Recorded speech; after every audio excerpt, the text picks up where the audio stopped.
or feel love. Because what I feel as a therapist, and I don't know how you feel at the moment with regard to this, is that I feel as a therapist that what I'm encountering is I'm encountering situations where there is the misinterpretation of love in every different format that we can possibly come across. And so I know we kind of, in a way, we're talking about, is love alive? Is love dead? But as a therapist, we come across situations, and Paul was very funny. He opened a book and he said, actually, the first thing he came across was cause of suffering. And I said, yes, love, or our idea of love, is actually a cause of suffering, and it appears in most different ways. And again, I keep coming into situations where people are craving love. They're craving acceptance from other people. They're looking for validation in lots of different ways. They're getting involved in relationships where, for me, a question is actually, is loving myself narcissistic, or is being in love with ourselves that is narcissistic? What are we in love with when we're in love with ourselves? Is it the image of ourselves? Is it our face? Is it our body? Is it our mind? What happens when our body lets us down, our face lets us down, the image of ourselves lets us down, our mind lets us down? I kind of, when I'm thinking about this, I'm thinking about love in the way that we keep constructing it and keep describing it. And what's been coming up for me for the last sort of, I'd say about sort of 5-6 months with a lot of clients I'm working with at the moment, is a lot of conflict and a lot of betrayal. And a lot of it is about the basis and the setup of relationships that we're putting in place, where what we're doing is we are expectant of the dynamic in that relationship to have love. And my question is, within all of this, as I'm beginning to unpick it as a therapist, is love actually there? Or is it a set of constructs that we've actually put into place to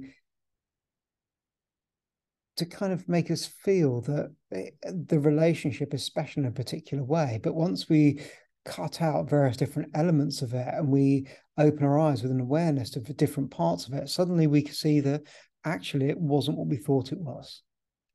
Does that make any sense for you as a doctor and a psychiatrist? Does this make sense? It's something that's troubling me a lot at the moment. So I think there is an experience of love, and then there's an expectation of love. There's also a memory of love, and then there is almost like an image of love that you have in the heart. And I say that because what you just said reminds me of a case that I've seen recently. So she's a really, really lovely lady, quite accomplished, has been married for the last 10 years. And this is with a man that she has known since they were about 18 years old. So they kind of grew up together and they've gone through a lot of trial and tribulation. And then finally, after like about 10 years of chasing and things like that, they finally got together. But since they got together, the problem kind of started. Like she couldn't get, along with the in-law. The husband wasn't sensitive enough. Is not really accommodating to her needs, picking up her clues, learning from the mistakes that they had made inside the relationship.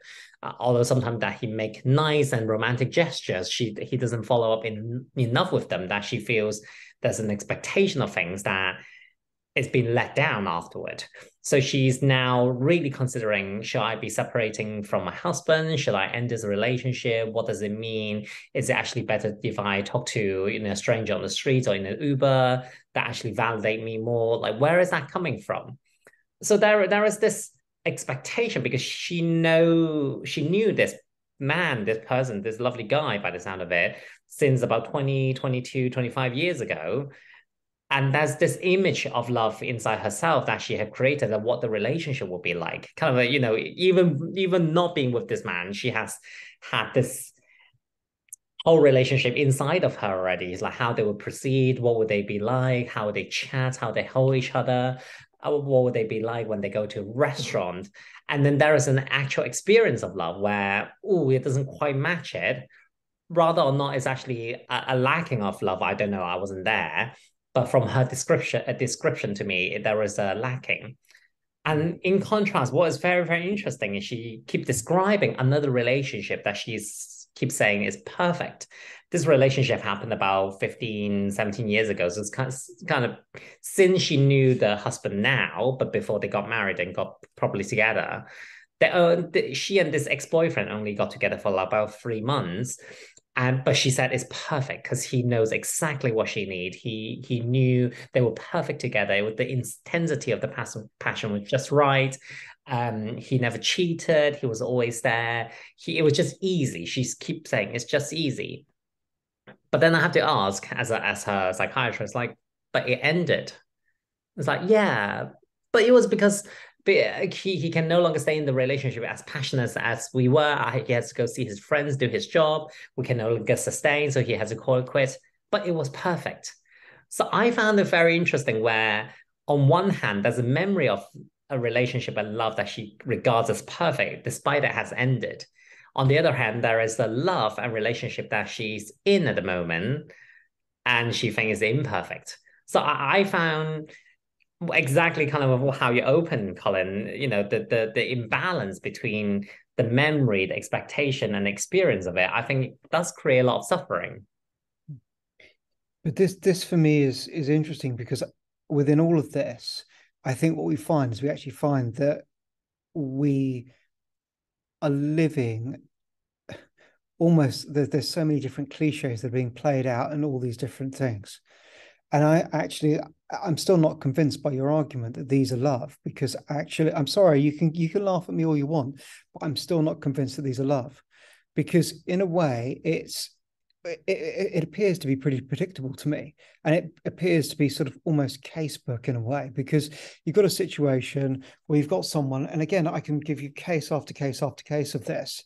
In fact, there was a newspaper article today with regard to a celebrity who was in what she felt was in a monogamous relationship, that she believed that it would be forever. They would grow old together. It was the dream that they'd have.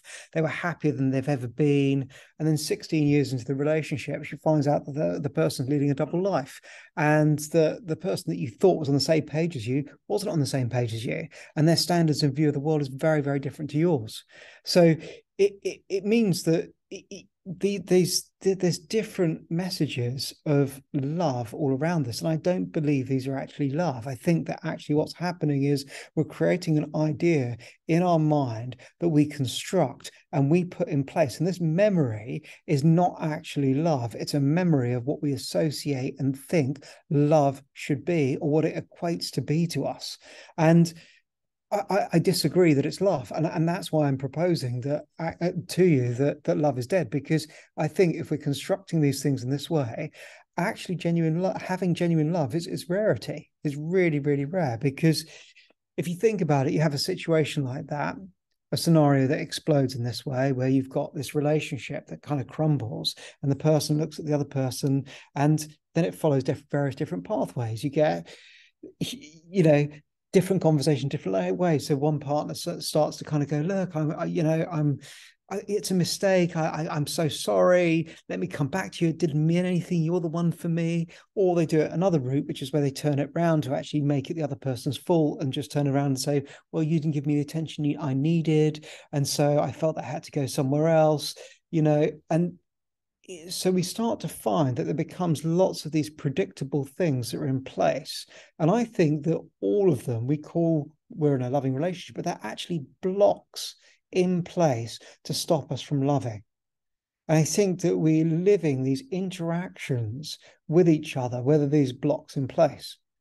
And then all these kind of, like you say, expectations and scenarios and rules that we set up, where we kind of go, well, if you love me, then you'll share your Netflix password with me, or you'll do this, or you'll do that with me. And I think it's absolutely rubbish. And that's why I'm proposing that love is dead, because you're getting in this situation and you're finding yourself in a situation where you don't want to break up with a person because you don't want to be on your own for the rest of your life. And so you beg for them to take you back, and you'll do anything to do that. And, so there becomes this whole kind of play forwards and backwards that becomes a cliche. It becomes very predictable, and it's not love.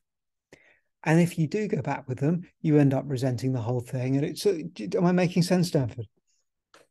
Yes, and you're being feisty, and I like it, especially before Valentine's Day comes. For me, it's 1 o'clock in the morning. So I'm just, You can so, be so as feisty as you want. We like it. We like it. No, I'm, I'm I'm just saying, I'm taking a few seconds to warm up here because I, I'm am I tainted by the people that I'm working with that actually all of them have, and you as a psychiatrist coming across situations again and again and again. I'm just posing that question to you. well, first of all, I think a lot of the time as a psychiatrist, we don't see the perfect image of love because when people have that kind of loving, supportive relationship, the chances of them developing worse mental health issues that needing a psychiatry investment involvement is slightly lower. Not saying impossible, but slightly lower. So we don't have a very good samples to take from. But I think I've seen a lot of medias, entertainments, or artistic work producing challenging exactly what you said is the stereotype of having love is easy and there's always one out there for you. Everything ends in a true love kiss. Again, I think we kind of gone through this last time where we have to each find our own experience and journey towards love, and it can mean different thing for every single one of us. So having conforming to this idea that everyone will have their special one that will get married, behind picket fence and have however many children and live happily ever after is a little bit unusual because we're all individuals, we're all different and we want different things in life. And some of us may want more about career. Some people may want a bit more traveling. Some people may want more family time. Actually, some people want marriages or more than one relationship, whatever for float their boats. I think that wasn't quite included in the idealistic Valentine's card where you will find your true love. But I don't know. I think still not quite convinced that it's love dead already. I think love in sometimes maybe secondary. Well, Me I, and I don't know because I think I like your point because what you're doing is you're saying that actually when we put turn around and say there's a special one, they're the one, that's the one for me, this is my soulmate, this is the person I'm in love with. I'm working on a case at the moment I find quite fascinating. And it's almost like it's a kind of like a dynamic love triangle. So I've got this one person who is completely in love with this other person.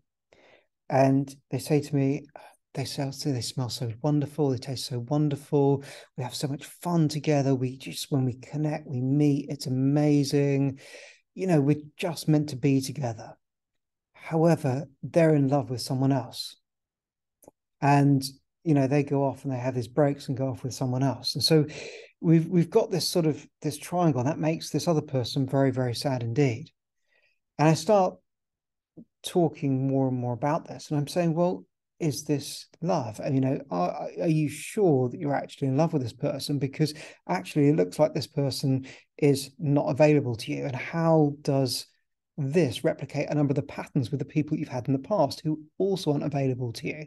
And how are those things, and you're describing those things as love, but you're repeating the same processes again and again and again.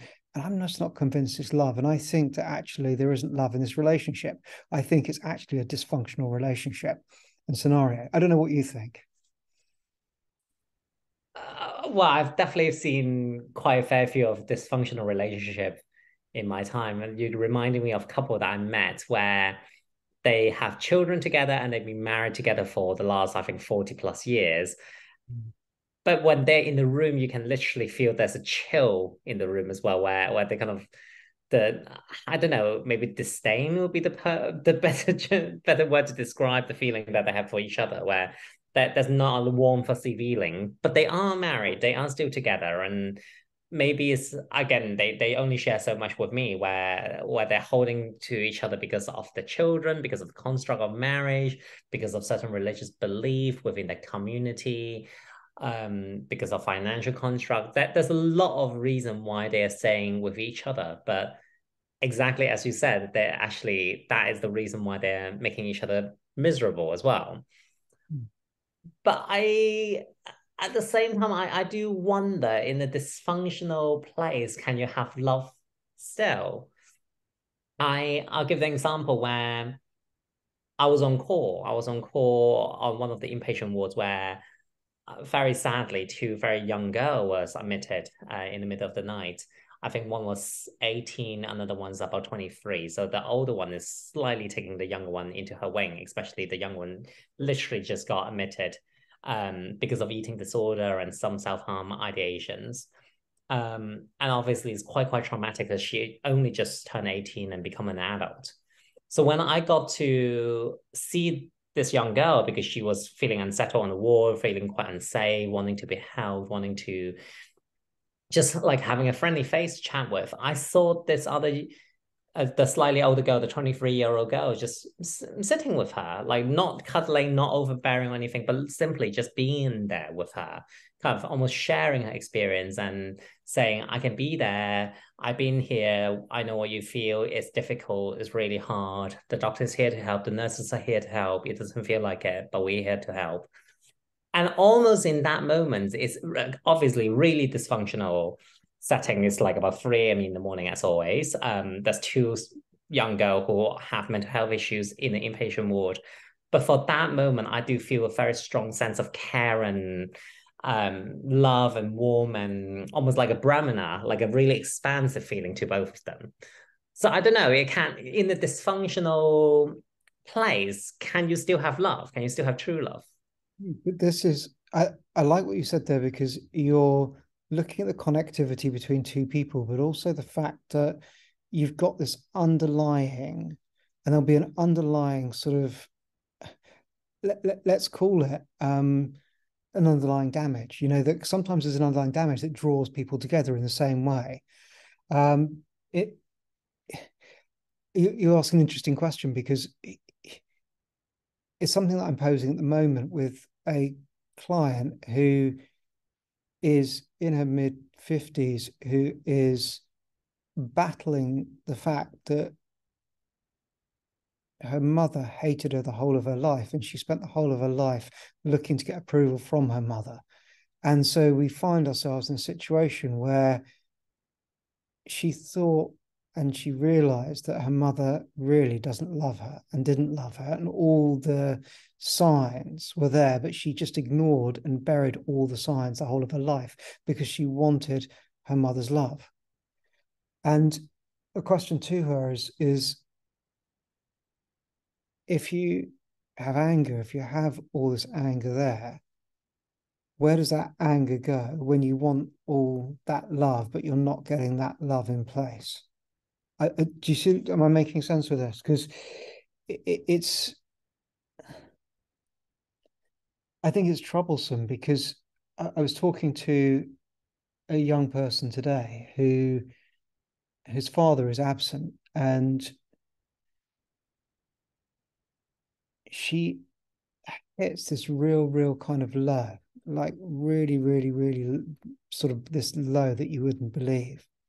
And she's fought the whole of her life to get this attention from her father, and she's young, she's in her mid-20s, and she's fought the whole of her life to get this attention. And everything she does, she's a real perfectionist. You know, everything she does is just to get this attention again and again and again. So first class honours degree, best here, best there, best there, but nothing ever comes back from the father.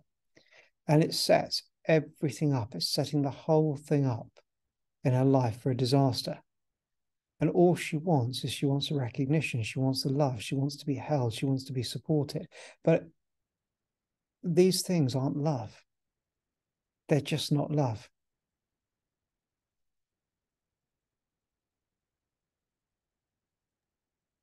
So in that situation, would the practice be more about guiding the person to find a place where they can hold and support themselves so then they can then find what is love? I think the key is the awareness of the way that we start to play out in these situations forwards and backwards, because we start to play lots of different games. And also we're not aware about the amount of effort and energy that we put into the situation. because there's a huge amount of effort that is put into these situations, massive amounts. And also, what do we do? And I come back to this again. What do we do with the anger that we feel? So for me, there's a correlation between this young person and this other person that I'm working with, because this other person that I'm working with in her mid-50s has an autoimmune condition, which is caused because of the denial and the suppression of these emotions within her, and they're destroying her. And this young person I'm working with, I'm sitting there and saying, look, you have got an opportunity. You're aware of the fact that actually you are getting so angry. It's absolutely unbelievable. But what you're doing is you're suppressing it, you're swallowing it, you're pushing it right the way down because you want to be this good little girl. And I say it's a bullshit story, a real bullshit story. And it's not going to help you, because the idea, and we come back to exactly what you said, this idea of perfection, a perfect relationship, a perfect father, a perfect mother, a perfect, so Stanford, when you said that, it's just spot on. We have these ideas of these kind of perfections that are in place, and actually they're not real. They're constructed perfections that we have. And then we match ourselves against those perfections and we kind of play out in these different ways. And it's just, we end up destroying ourselves. But the more awareness we give to people about the patterning that they're presenting and how they're behaving, I think is absolutely key. I think when I was speaking about that, I was thinking another case I was working with is, as you know, it was a young chap who recently got diagnosed with quite a advanced stage of cancer. I remember I told you about the location of the cancer. The first thing you said, these are all places that is correlating to the elements of fire, and is a lot about anger. Because I think thinking about he told me quite a little bit about his childhood and how he's brought up. I think he's always been quite a favorite child, and he's always very loved. And he grew up in this really kind of almost like the storybook caring environment, but then it kind of all crumbles up a little bit as he grows up, because then the father has financial issues and it has health issues. The mother wasn't very supportive in a sense, because she herself had a lot of health issues and mental health issues as well. So, and he has to spend a bit of time abroad on his own where he feels unsupported.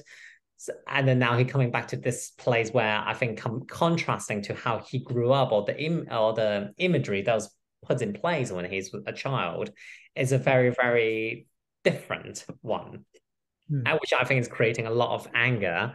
Not to mention that I think his sexuality wasn't as accepted within the family, and there's a whole lot of issue where, as you said, it didn't sound like true love. There was an image, there was a perfection that was put into play that wasn't quite achievable.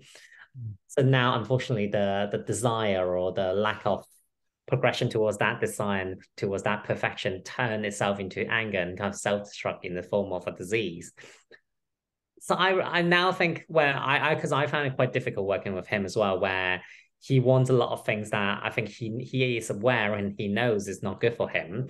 But unfortunately, the pattern is very, very hard to break because he's so used to it, and he needs to have that moments. And like, I'm using an example like junk food. Like, he knows when he's being under treatment for the disease, he shouldn't really have junk food, but he finds joys, he finds enjoyment from it. So he has to take it, because otherwise he really would have no positive in his life, in his word. So I do find it interesting, because when working with people like that is hard, because you know what advice you can give, but at the same time I also know that would be the wrong advice to give.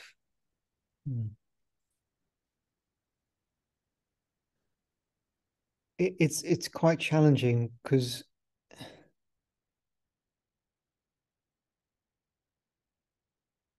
when we start to work through, and when people start to discuss the way that they are interacting with themselves and other people, when you see that they actually avoid love or avoid situations of love because it becomes a way of navigating interactions with people so that they don't get hurt, or they don't get anger, or they don't get shame or blame.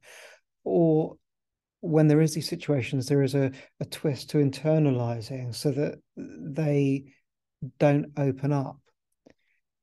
Almost in a way, it's that the processes that we should be using to express ourselves and to feel are rerouted in the wrong way internally. And I think it causes a huge amount of problem. And that's why I'm saying, and I still say it, as I need to be convinced that love is alive, because how can we say what it is if what we're experiencing in our society at the moment is so much of what it isn't? And do you think it's painful for us to then get close to experience that as true love when we don't have it? Can that itself be a painful experience as well? I've been talking to lots of clients about what love means to them, what love is, and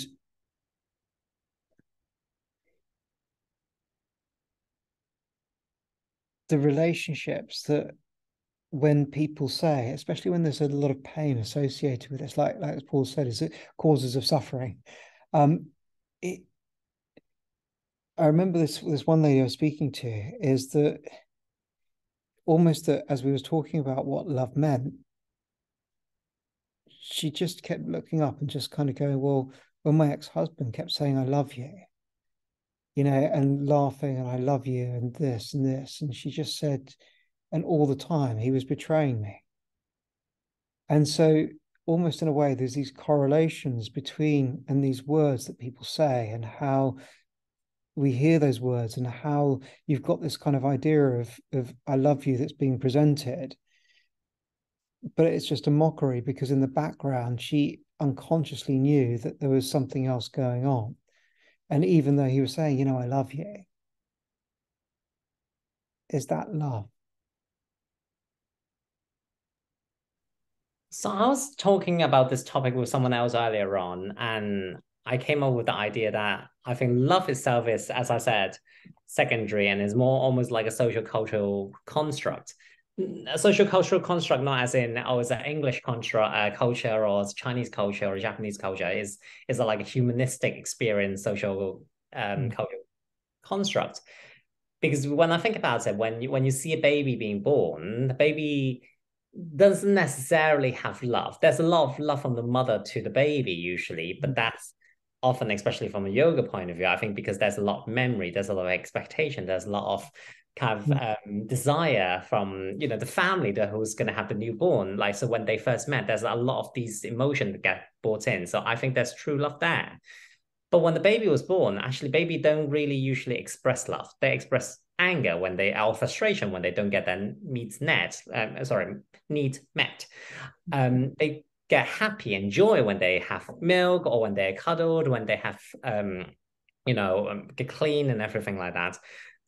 So I think over time, then the baby have this attachment to the primary caregiver, and we have lots and lots of attachment theory from a lot of child psychologists and psychiatrists in the past, which is all very, very amazing. But this attachment theory comes where actually over time we associate the person who look after the baby, and all these needs being met as a positive thing, and that's this construct of love. So I do think maybe over time in the society, we slowly start constructing this slightly more elaborately in different ways. So that now we're saying, oh, if the person's staying with you and not cheating, that's love. If the person understand what you need first thing in the morning and give you coffee, that is love. Or if that person knows to buy you flowers and a card on Valentine's Day, that is love. So that these may not have been an experience of love for everyone or most people, but we've been told repeatedly these actions represent love, and we're starting to believe it. But I get what you say, because there is an assumption with that when someone buys you flowers that they see you as you, and that's one of the key things that actually makes us feel that we have the experience of love, is that actually someone sees us as us. So they look at us and they see us, and because they look at us and they see us, we get a glimpse that actually that's that moment, that loving moment, that point is that point, and these flowers or these things represent the fact that they see us. Whereas in a way, that one moment gets lost and everything else becomes the identity or the illness identity around love.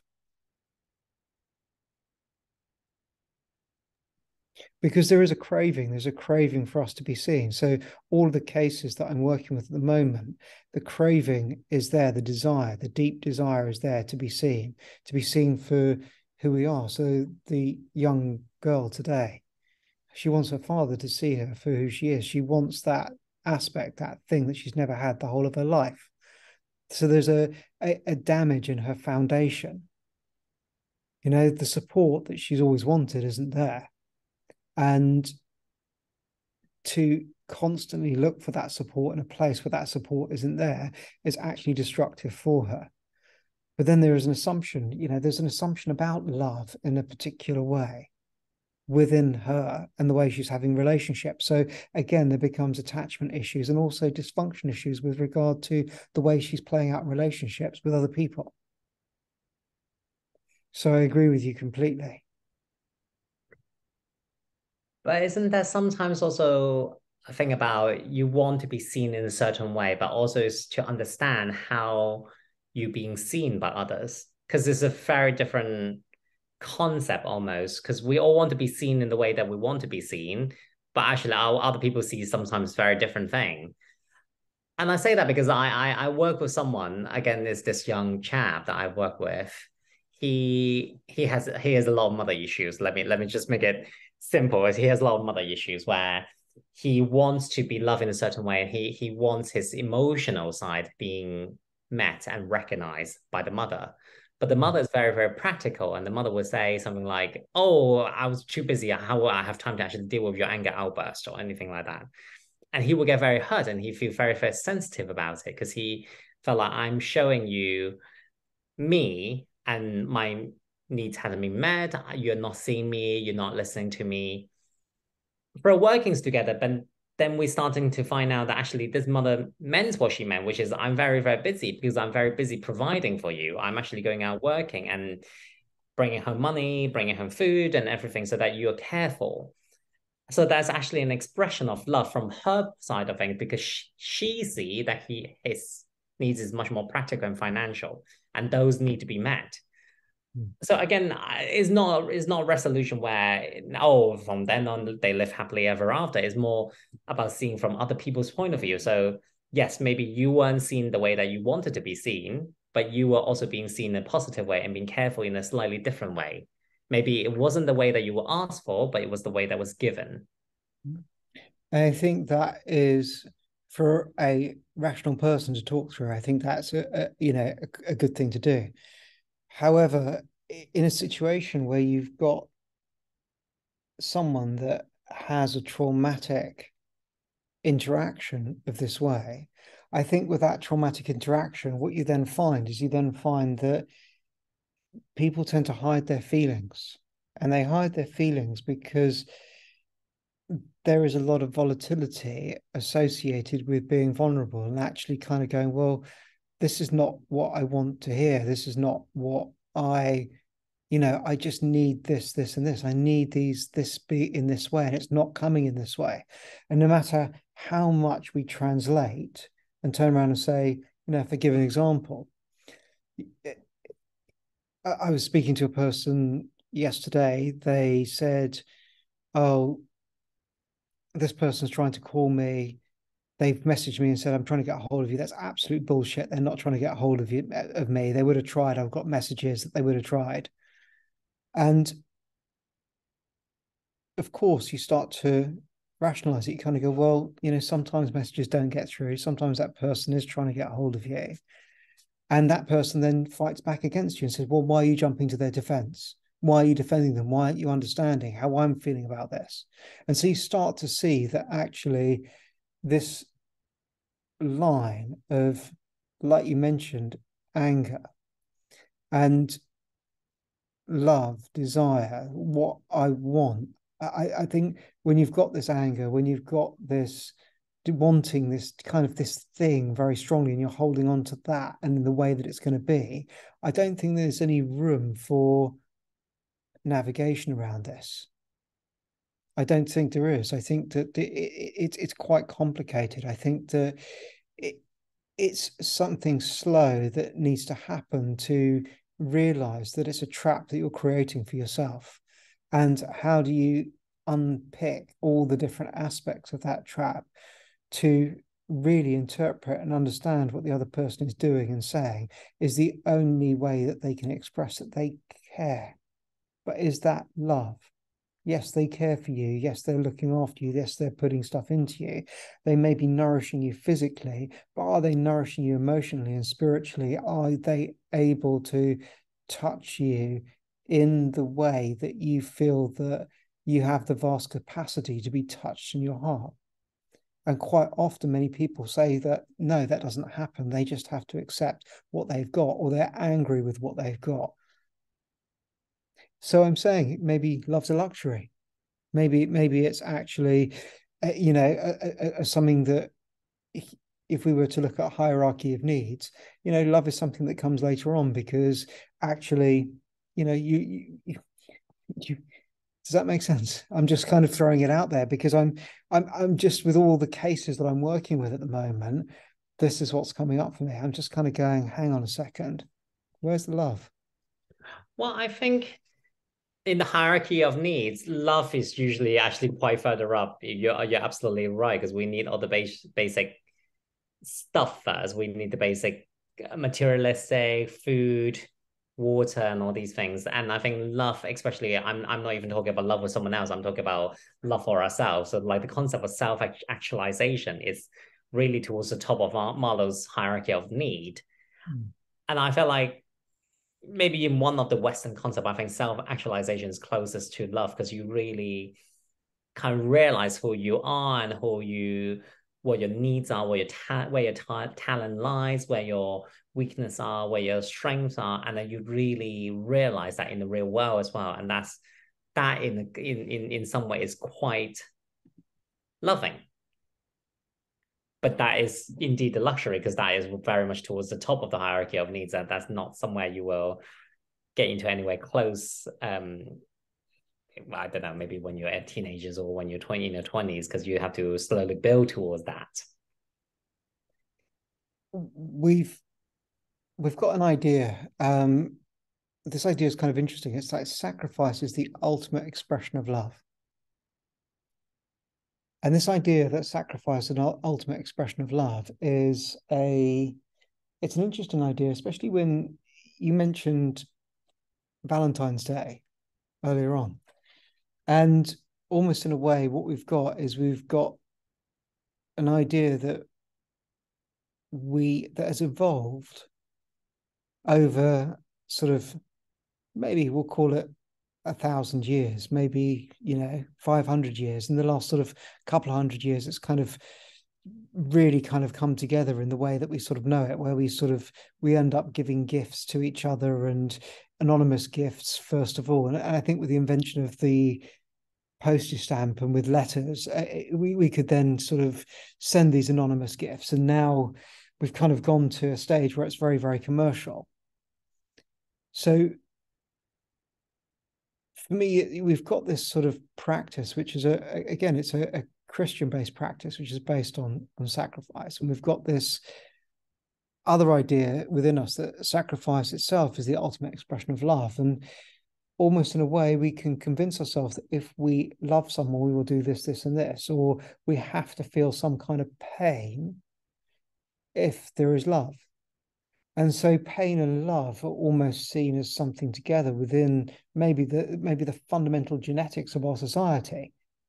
And maybe we should feel like Paul was saying, actually that love and suffering come together, and that if we have love, there will be pain. And I still don't believe, I still don't think, and I still don't believe that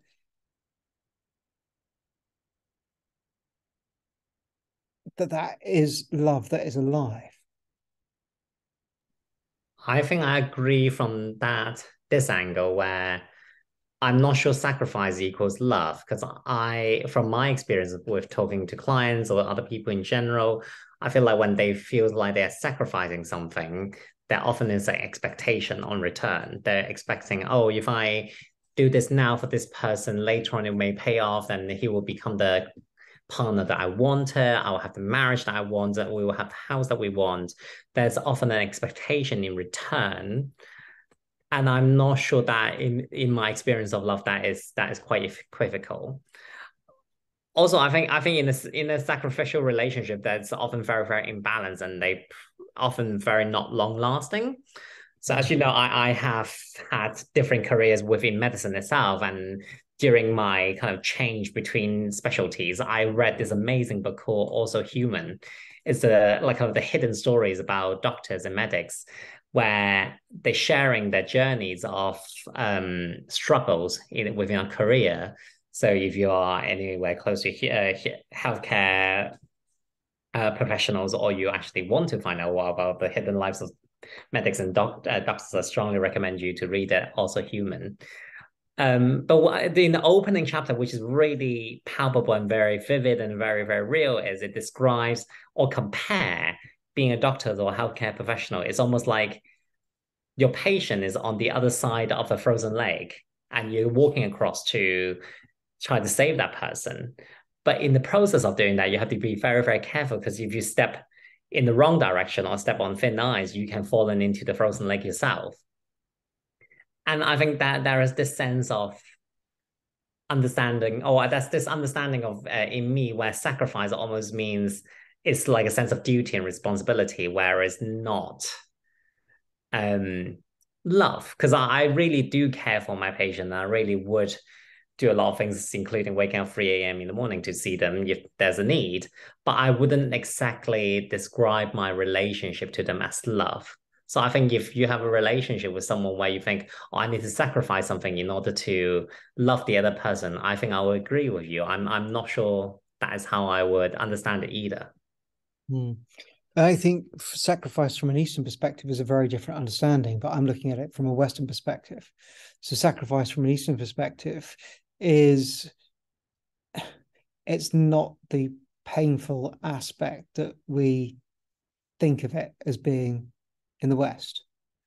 If we come back to ourselves and we come back to love within ourselves, and I posed some questions at the beginning of this, is that, is loving ourselves narcissistic?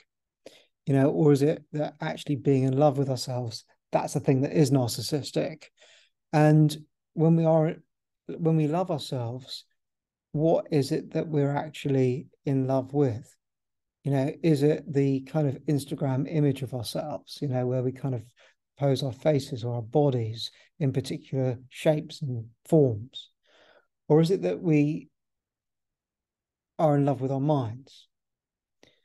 And the reason I'm saying this is I work with a number of cancer patients, as you know, and one of the interesting things is that when we've relied on an aspect of ourselves, like our bodies, and it lets us down, or an aspect of our mind, it lets us down, suddenly we find ourselves in a difficult situation where the thing that we were in love with, or we loved, or we thought we loved, sometimes it's betrayed us or it's let us down, and we're repulsed by it. And so actually, where is the love within this? Because it implies there's conditions on this thing that it has to work, it has to look in a particular way. So my face or my body or my mind has to operate this. And do we still love it? Or do we spend all of our time investing in what we think love is and how it should be? Is it too easy to be conditional on what we expect love to look like actually in ourselves? Or is this from a rigid place in our mind? Because I'm also seeing, a lot of people talking about self-love and, loving themselves. And where does that come from? What is it that we're in love with? Is it because yoga's got its own answers to this, and I could give you the answers to all of it, but I see there is a big gap between what I've been presented with and actually what Eastern philosophy is talking about. And that's why I want to say, and I still come back to this point that is love dead? You're reminding me someone that I know where he's a Mm. really, really talented guy and really, really good looking. And I think as you're saying, this person come to mind because I think he has not reliance, but he has been told many, many times that his look really made him successful. And he got a lot of success out of it in different medias and different jobs and different works. And he is really there. And I mean, in no way he has lost his look in any way. It just has evolved as we all age and as it naturally would do. So now I think just the other day I saw on social media, now he's getting fillers or, different small cosmetic surgery and things like that so that he can maintain a certain looks. And now he's, as you said, like kind of in love with himself again because he's posting a lot more photos of himself again. And he's really being validated again. And he's really boasting about this.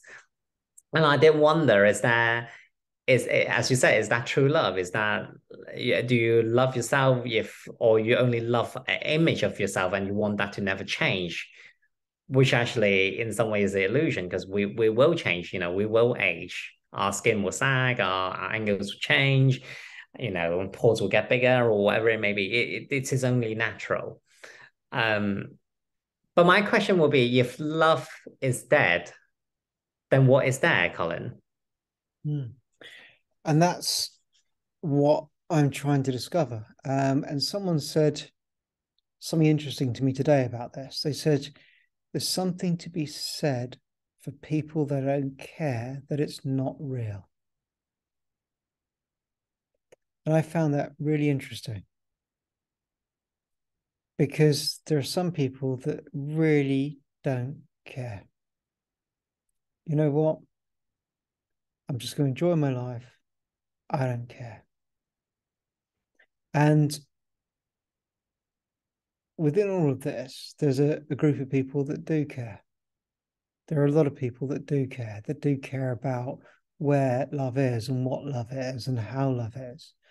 And that's why I'd like to say, well, maybe it is a rarity, maybe it is an exception to navigate all these things, to navigate the fears, to navigate the different forms of attachment, to understand your codependency and actually the difference between codependency and interdependency, to navigate what it is we really want, to be comfortable in ourselves and the way that we view ourselves, the way that someone else views us. So we don't have to alter ourselves for someone to love us because they love us in that particular way. Actually, I'm comfortable with me. Accept me for me. I accept you for you. And so it means that what's happening is that I think that to navigate all of those, to drop the images, to drop the thing that we think we're in love with, and to find a much deeper connection with each other,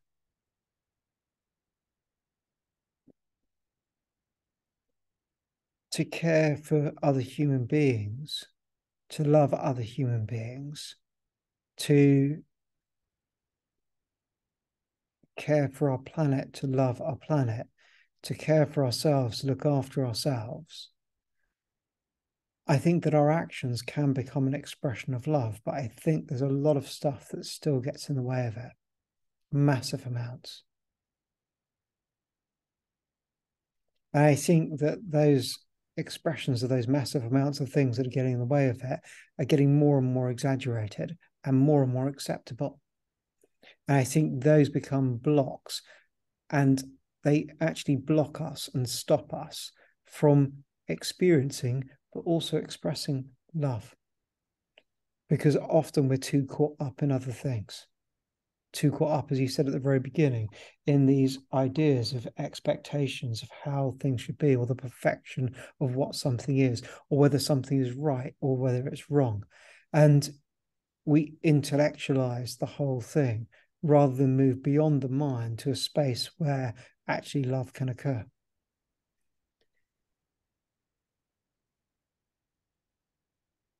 I think we do need to move beyond these blocks and these struggles and kind of false perceptions of what we think or we construct to be love.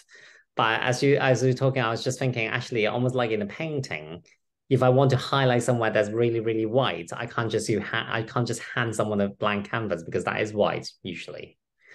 But actually, what I can do is to corner the areas that I want to show with very, very dark colors and sometimes very murky colors. So you can see the white even more easily, more prominently. So I take a slightly different view where, yes, I know it is hard to navigate through these blocks and struggles, these obstacles, these false perceptions and beliefs and expectation and desire. But I somehow also feel like the journey itself will be worth it because it's through this journey experience, then hopefully I will understand what it isn't, what love isn't, and it will show me in some way what love really is. I don't know if that's a Western or Eastern perspective. I think at this stage I kind of got the two very mixed up, so I might operate with both.